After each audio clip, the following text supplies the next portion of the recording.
quand il y a un arrêt cardiaque, qu'il soit de quelque origine, si on intervient le plus tôt possible dans les minutes qui suivent l'arrêt cardiaque, en envoyant un courant électrique au travers du cœur pour remettre en route toutes les cellules cardiaques, hein, parce que souvent ce qui se passe, c'est qu'il y a un peu une anarchie au niveau des contractions, un peu une fibrillation, et c'est comme si en mêlée, chacun partait de son côté, ça ne peut pas marcher. Donc le cœur, il ne pompe plus rien, et au bout d'un moment, il s'arrête. Donc le tout, c'est de remettre tout ça en bon ordre avec un choc électrique. Donc les appareils là sont conçus, alors ils sont tous un petit peu différents. J'ai regardé tout à l'heure à la clinique, celui qu'on avait, il est différent, mais le principe est le même. C'est-à-dire que vous avez des ordres qui sont donnés de façon sonore. Vous avez une voix qui vous dit ce que vous avez à faire. Donc il n'y a pas besoin de l'avoir manipulé 50 fois. Il suffit de ne pas être sourd pour pouvoir l'utiliser.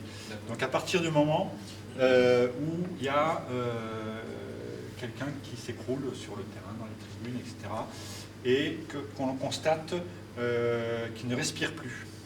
Ce n'est pas le problème de conscience, etc., c'est qu'il ne respire plus. Alors après, on peut chercher éventuellement les pouls, etc., si on sait le faire, mais à partir du moment où il ne respire plus, on peut à ce moment-là penser qu'il y a un arrêt cardiaque. Il ne faut pas avoir peur d'utiliser ça, parce que de toute façon, c'est vous qui déclenchez le choc électrique, mais c'est l'appareil qui va vous dire s'il faut le faire ou pas.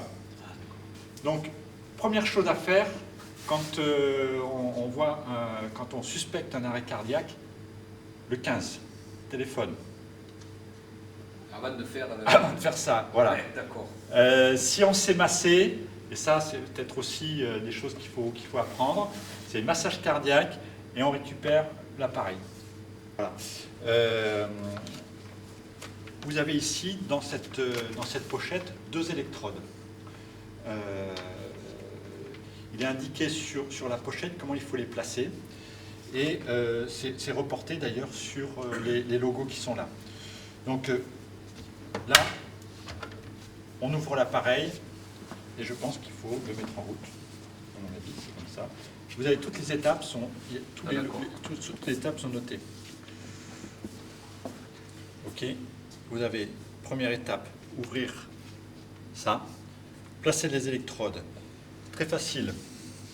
Une électrode, l'électrode, on voit c'est le sujet de face. Donc l'électrode du haut, on va la mettre du côté droit, ici.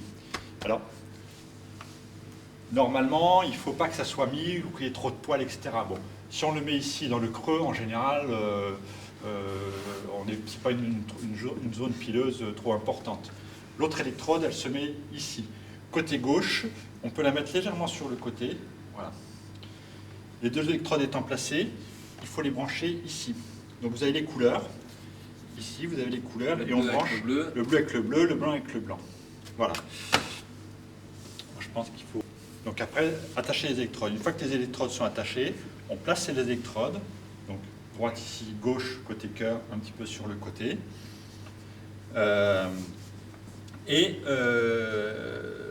Une fois que les électrodes sont attachées, l'appareil va faire son travail, c'est-à-dire qu'il va enregistrer l'électrocardiogramme. Il n'y a pas de tracé, mais on s'en fout, on n'a pas besoin de connaître le tracé de l'électrocardiogramme. Et à ce moment-là, où il y a besoin de faire un choc électrique, où il n'y a pas besoin.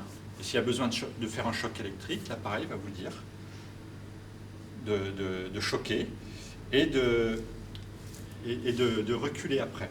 Donc le choc, il va se faire ici, voilà, sur cette zone-là. Donc on appuie, étape 2, on appuie, et on recule. Surtout, il faut ne plus avoir de contact, parce que prendre un choc électrique, on peut arrêter son cœur aussi. Hein. Donc ne plus avoir de contact avec le patient. Voilà. Après, il est important aussi, alors les étapes 3, ça c'est pas le problème du défibrillateur, on voit massage cardiaque et bouche à bouche. Bon, le bouche à bouche, si on sait faire, on peut le faire, mais ça n'est plus quelque chose qui est obligatoire à faire, c'est-à-dire qu'avant on disait on ne masse jamais sans sans avoir fait de bouche à bouche, et on fait 2 insufflations, 5 ou 10 massages cardiaques, etc. Ça, c'est fini. Si on sait le faire, on peut faire le bouche à bouche, mais on fait pas, si on est tout seul, on ne fait pas bouche à bouche, massage cardiaque, on fait massage cardiaque. Si on est 2, on peut continuer à faire un peu de bouche à bouche avec le massage cardiaque. Bien entendu, il ne faut pas faire le bouche à bouche pendant qu'on masse. Mais le bouche à bouche, on peut le laisser un petit peu tomber. Voilà. C'est très simple, hein. Donc il faut savoir qu'il est là. Il y a un truc qui est très important, il faut savoir où il est. Il faut savoir qu'il faut brancher les électrodes, donc il ne faut jamais que ça soit dans la nature. Ça doit toujours être là avec... Alors, considérez que jusqu'à 25 kg, c'est-à-dire environ 8 ans, 25 kg, c'est enfant. Et là, en fait, la seule différence, c'est la surface des pastilles. Donc il faudrait peut-être avoir des pastilles enfants, parce qu'en fait, c'est la surface de la pastille qui va conditionner le niveau d'énergie. Voilà. Donc la surface est plus réduite chez l'enfant, donc 8 ans, 25 kg. Voilà. Et au-dessus, c'est les pastilles. On prend l'appareil, on vient chercher l'appareil, on masse éventuellement en attendant. On ouvre l'appareil, on branche les électrodes telles qu'elles sont. Alors oui, l'électrode, pour la brancher, en fait, il y a une protection. Hein, de toute façon, bon, si on la met, il y a un truc plastique qui empêche qu'elle colle.